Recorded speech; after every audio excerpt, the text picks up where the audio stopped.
yeah! This is Ned Blade Fingers, motherfucker! And that's my boy Wilson. He's gonna get you higher than Lex Luger. Just ask my ex-wife, Miss Elizabeth.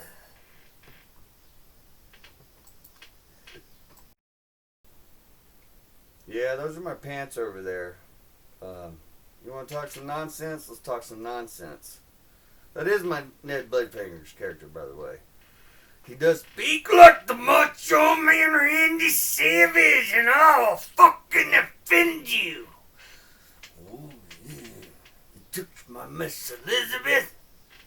No one gets you higher than Lex Luger, yeah. You get some drugs from him, you're fucking 6 feet under.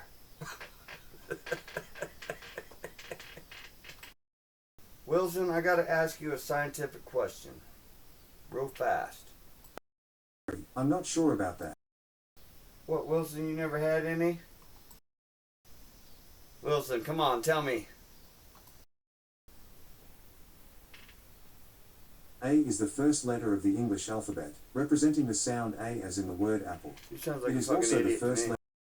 Truth is, I can't really muster the energy to do Ned Blade Fingers anymore. That's why I came up with Dr. Mayo. I'm going to change my name here shortly. I don't know which shoulder to pull on when I look at the camera. Shit, it's always wrinkled. I'm wearing the same damn shirt so people recognize me. I only wear it for videos, so don't think I'm fucking gross or nothing. Now, we're here to talk about Dutch Mentel's University. Yeah. Oh, yeah! I got in there and I got my ass beat. Yeah, I went all the way to Africa. I went down to a small village called Cambodia. Yeah, I was right off the fucking beaches, right next to the fucking desert. Yeah, I got it. I got it. Ah!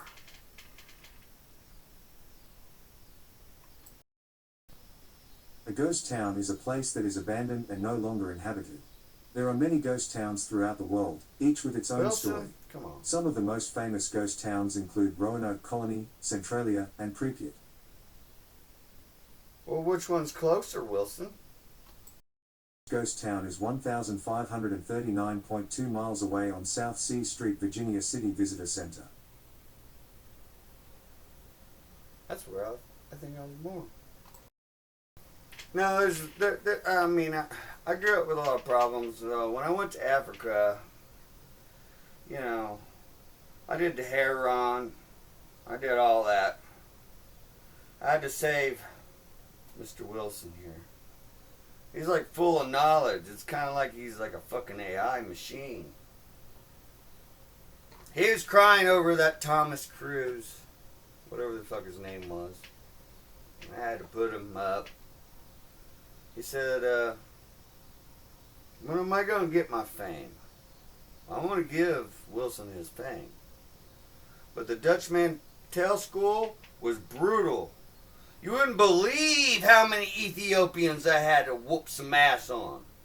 Shit, I kept knocking all the goddamn food every time I hit them in the goddamn gut. All that air went out, and they lost like 40 fucking calories. One of them tried to bat their fly off their face.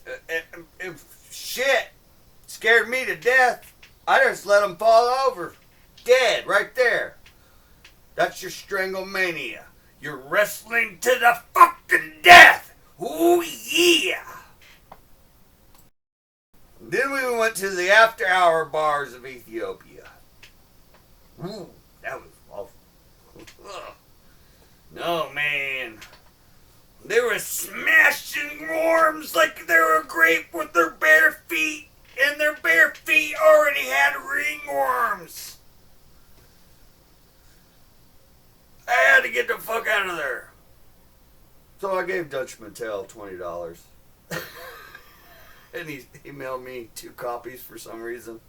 So if you want to win it, the first 20th like, I'll give you a copy of it.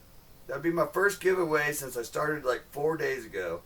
And I know I'm going to have to censor all my videos. because I'm not. I talk half the truth, but I have met so many wrestlers. I've met Sid.